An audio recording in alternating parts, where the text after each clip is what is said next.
오대영 법조팀장과 함께 더 얘기를 해보겠습니다. 네, 법원의 판단 결과는 그러면 내일 나옵니까? 네, 제가 예상하기로는 내일 오전쯤 될 것 같습니다. 오늘 신문 시간이 1시간 정도 걸렸습니다. 그동안 양쪽에서 주장했던 양에 비하면 생각보다는 짧게 걸렸는데요. 지금은 윤석열 총장이 제출한 자료가 있다고 합니다. 그리고 법무부에서 근거로 제시한 그런 문건들을 본 것으로 보이고요. 신문을 더 할 건 없어 보입니다. 내일 오전 10시에 법무부의 감찰위원회가 별개로 열리기 때문에 이 사안을 또 다루거든요. 그래서 그 직전 혹은 그 직후에 결과가 나올 가능성이 있어 보입니다. 예, 법원에선 직무정지가 절차적으로 공정했는가도 따져봤겠죠? 네, 쟁점은 크게 두 가지로 정리가 되는데요. 첫 예. 번째는 직무정지의 절차가 정당했느냐, 또 하나는 총장의 혐의를 징계가 가능한 것까지 볼 수 있느냐 여부입니다. 법원도 두 부분을 따져봤을 것으로 보이는데요. 그동안 양쪽의 일방적인 주장을 시청자분들께서 접하셨을 거라고 봅니다. 그래서 법원의 결론이 중요합니다. 처음으로 이번 사태 이후에 나오는 객관적인 답이기 때문입니다. 네, 오대영 팀장과는 잠시 뒤에 더 얘기를 해보겠습니다. 네, 검찰 내부의 반발은 더 거세지고 있습니다. 오늘 윤석열 총장을 대행하는 대검 차장검사가 직무정지 철회를 촉구했습니다. 박지영 기자입니다. 조남관 대검 차장검사가 추미애 법무부 장관을 향해 한 발 물러나 달라고 했습니다. 조 차장검사는 추미애 장관이 올해 초 취임 후 법무부 검찰국장으로 발탁했고 지난 8월 대검 차장검사로 승진한 인물입니다. 조 차장검사는 검찰 내부망에 올린 글에서 노래 가사를 빗대 추 장관이 얼마나 검찰개혁을 열망하고 헌신해왔는지 잘 알고 있다면서도 이번 조치가 그대로 진행되면 검찰 구성원들이 적대시하는 결과를 초래할 것이고 검찰개혁이 수포로 돌아갈 수 있다고 했습니다. 또 자신을 포함해 대다수 검사들은 윤석열 검찰총장이 불명예스럽게 쫓겨날 만큼 중대한 비위를 저지르지 않았다고 확신한다고도 주장했습니다. 집단 반발도 계속됐습니다.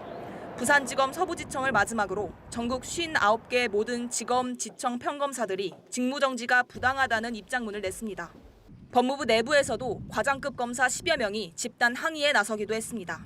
법무부 감찰 과정에 대한 의혹 제기도 이어졌습니다. 어제 감찰관실에 파견 중이던 한 검사는 판사 사찰 의혹 문건에 대해 자신은 불법 사찰이 아니라고 판단해 보고서에 의견을 남겼는데 삭제됐다고 주장했습니다. 현재 윤 총장에 대한 감찰을 주도하고 있는 것으로 알려진 박은정 감찰 담당관이 해당 의견을 삭제했다는 의혹이 제기됐는데 박은정 담당관은 전혀 사실이 아니라고 공식 반박했습니다. JTBC 박지영입니다. 이제 시선은 점점 청와대로 향하고 있습니다. 이런 절차들이 끝나면 윤 총장에 대한 징계 여부를 최종 확정하는 건 결국 대통령의 권한이기 때문입니다. 청와대로 가보겠습니다. 심수미 기자, 오늘 문재인 대통령이 윤 총장의 직무정지와 관련해서 발언이 있었습니까? 네, 청와대 수석 보좌관 회의에서 이와 관련된 걸로 추정이 되는 말을 좀 했습니다. 공직자는 소속 집단이 아닌 공동체의 이익을 받들어야 한다라면서 진통이 따르더라도 낡은 것과 과감히 결별해야 한다라고 말을 한 건데요. 형식은 공직사회 전반을 향한 발언이었다고는 하지만 내용이나 시점으로 볼 때 검찰을 향한 메시지라는 분석이 우세합니다. 청와대 관계자도 JTBC에 확대 해석은 말아달라면서도 검찰 조직도 예외는 아니라고 했습니다. 네, 그렇게 해석한다면 조직적으로 반발하는 검사들을 향한 강한 메시지인 셈인데요. 그럼 수요일 징계 결과에 따라 윤 총장에 대한 인사 조치를 바로 할 수도 있는 겁니까? 네, 일단 청와대는 징계위의 판단을 기다린다 이런 원론적인 입장만 밝히고 있습니다. 하지만 문 대통령은 앞서 참모들과 이 문제와 관련해서 절차대로 하면 된다는 점을 강조한 바 있습니다. 이 2일 징계위에서 윤 총장에 대한 중징계를 결정을 하게 되면 이를 바탕으로 곧바로 해임 등 강력한 인사 조치를 절차대로 진행할 거란 관측이 여권에선 가능성 높게 거론됩니다. 이런 기류는 오늘 정 총리와 문 대통령의 주례 회동에서도 읽을 수가 있었습니다. 윤 총장의 공직 수행이 더 이상 어렵지 않겠느냐, 한마디로 자진 사퇴를 시켜야 한다는 취지의 제언을 정 총리가 했다는 겁니다. 다만 이 자리에서 정 총리는 이번 문제를 통틀어서 국정 운영에 큰 부담이 되고 있다고도 한 걸로 알려졌습니다. 때문에 윤 총장 거취가 결정이 되고 나면 추 장관이 스스로 물러날 수도 있다는 관측이 정치권에서 나옵니다. 네, 끝으로 여야의 공방도 점점 거세지고 있다면서요? 네, 민주당은 정치 검찰 시대의 종언이라고 표현을 하면서 문 대통령의 침묵 자체를 비판하고 있는 국민의힘을 향해서 독설을 한다고 주장했습니다. 반면 국민의힘 법사위원들은 지난 26일 여당 의원 한 명이 국회에서 누군가에게 전화를 걸어 판사들이 움직여줘야 한다, 섭외를 좀 해달라 이런 취지의 말을 하는 걸 들었다고 공개했습니다. 민주당이 이른바 판사 사찰 의혹을 부추기고 있다는 주장입니다. 네, 청와대에서 심수미 기자였습니다. 네, 오대영 팀장. 앞서 리포트를 봤는데요. 조남관 대검차장은 검찰개혁을 언급했습니다. 절차적 정당성을 잃으면 그러니까 개혁도 물 건너간다는 거죠? 네, 검찰개혁이 검찰 수사 과정의 문제점을 찾아내서 고치는 일이라고 우리가 표현하지 않습니까? 그런데 검찰개혁을 하면서 그 과정이 정당성이 없거나 문제가 있다면 그 또한 문제입니다. 윤 총장의 언행이나 의혹이 그동안 제기된 것만 보면 부적절한 부분이 있어 보이긴 합니다.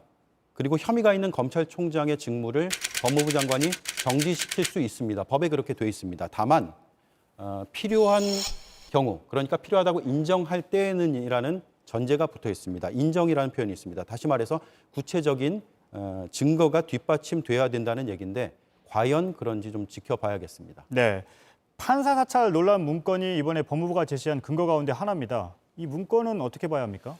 문건이 적절해 보이진 않습니다. 검찰이라는 국가기관에서 판사, 그러니까 특정 판사만 추려서 세평, 성향, 사적 정보를 수집하고 문건에 담았습니다. 다만 그렇게 부적절하게 인식된다는 것과 불법이라는 것과는 별개의 문제입니다.